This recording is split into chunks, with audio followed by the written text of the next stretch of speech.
free. I taught her how to leave.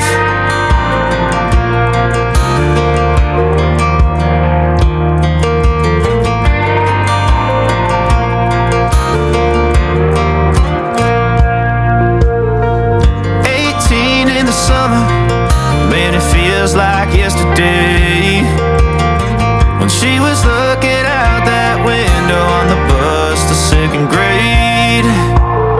The first step she'd ever take, the first cut from a heartbreak. Been through it all, but now it's time